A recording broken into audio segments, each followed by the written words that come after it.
Hari ini saya sudah bersama dengan narasumber yang sangat luar biasa. Silakan boleh diperkenalkan nama dan latar belakang kesibukannya saat ini. Halo, perkenalkan nama saya Angel. Background saya lulusan Business Management dan pernah bekerja di beberapa konsultan company di Jakarta. Kesibukan saya saat ini masih di konsultan dan ada beberapa small business.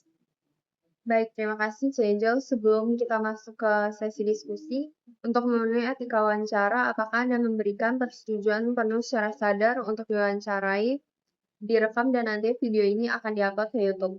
Ya, saya bersedia dan setuju atas perekaman video ini, tapi tolong di-blur wajah saya untuk privacy concern. Oke, baik. Terima kasih atas persetujuannya. Kita langsung saja ke pertanyaannya. Menurut pandangan Anda secara pribadi, apa sih sebenarnya yang dimaksud dengan konsep investasi dilihat dari perspektif hukum dan bisnis?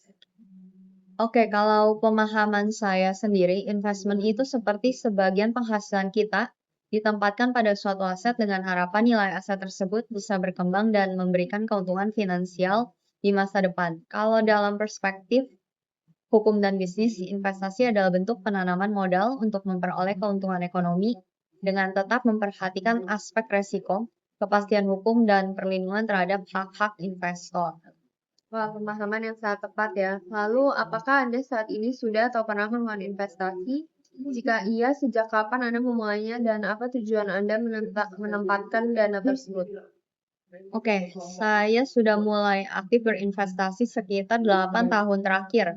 Tujuan utamanya lebih ke jangka panjang ya, untuk mempersiapkan dana pensiun agar tetap independen secara finansial, especially di masa tua, dan pastinya untuk passive income. Contohnya dividen dari kepemilikan saham dan bunga dari obligasi.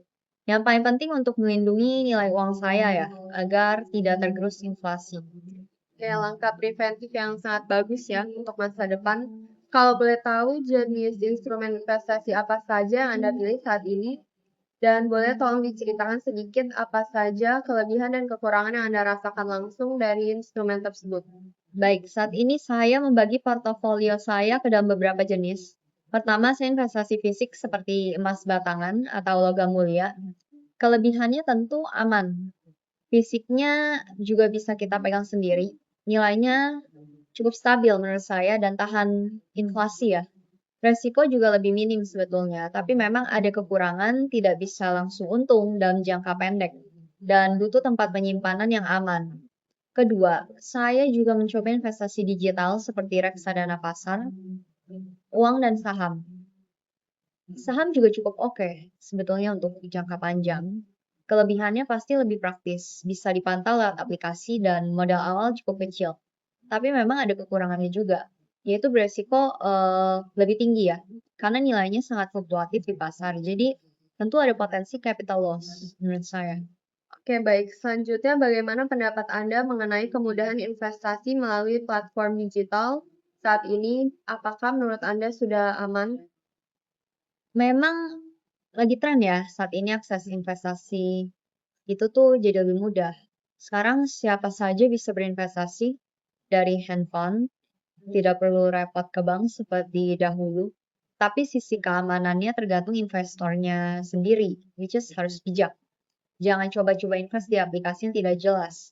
Harus cek ada izin resmi dan diawasi oleh OJK dan BPT tidak gitu. Kalau misalnya ada ya sejauh ini seperti saya, aset saya baik-baik saja dan aman-aman saja.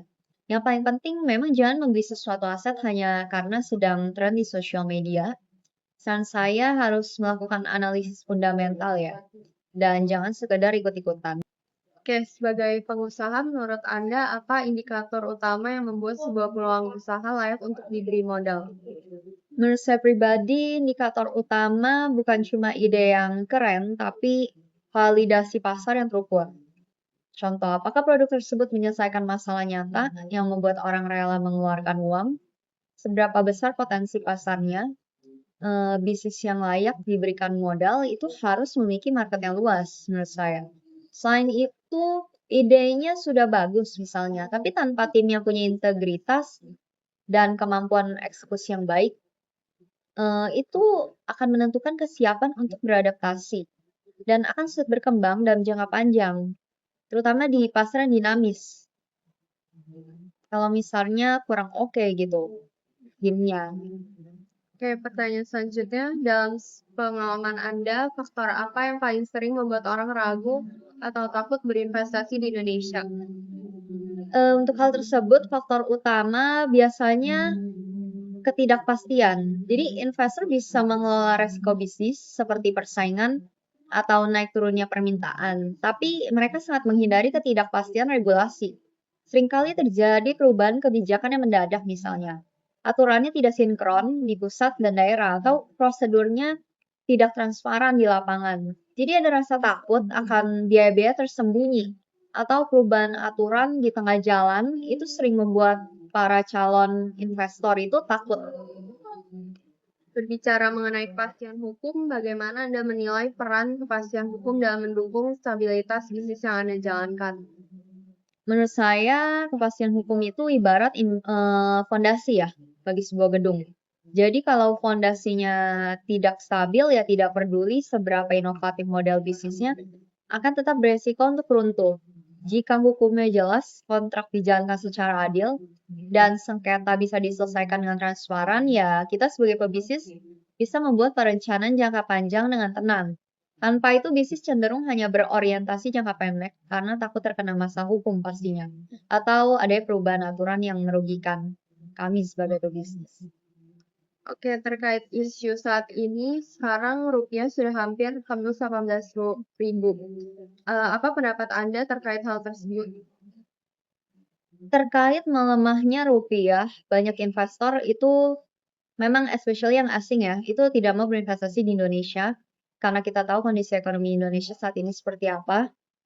Dan yang saya dengar dari berita karena misalnya perang Iran, ketegangan geopolitik, harga minyak dunia yang tinggi, itu semua juga menjadi beberapa faktor. Tapi menurut saya ada faktor internal yang contohnya seperti pengeluaran pemerintah yang sangat besar untuk program-program yang kurang efektif. Pemerintah harusnya menjaga defisit APBN ya, tidak boleh melebihi 3% dari produk domestik bruto.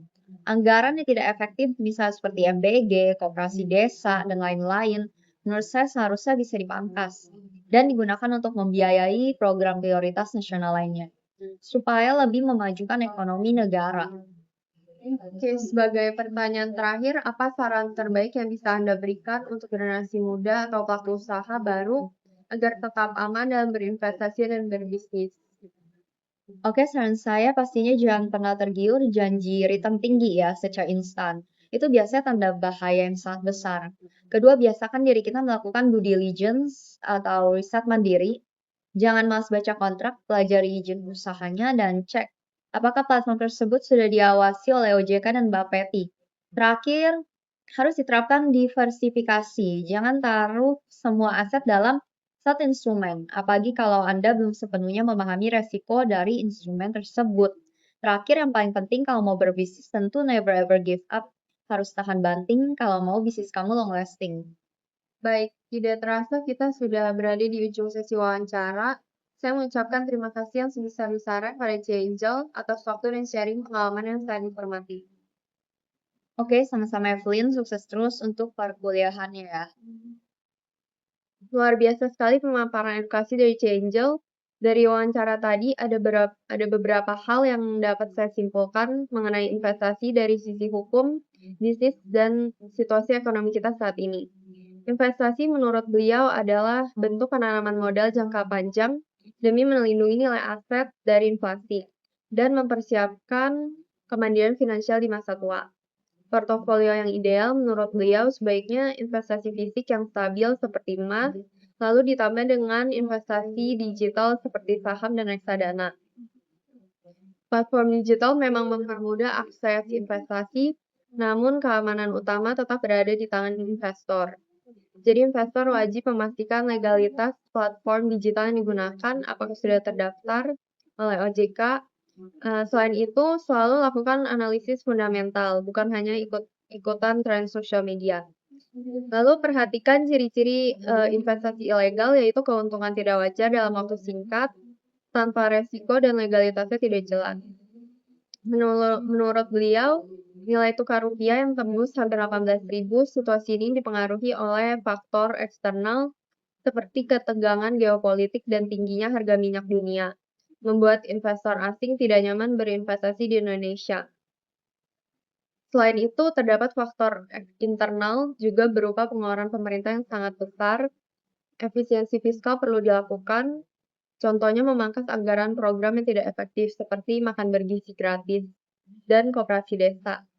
Tujuannya supaya anggaran ini dapat dialihkan ke program prioritas nasional lainnya.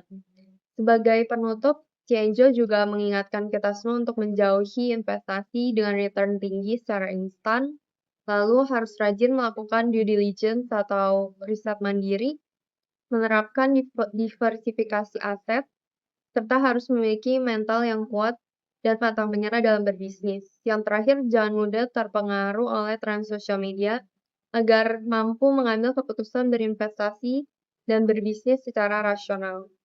Saya Vincent mengucapkan terima kasih.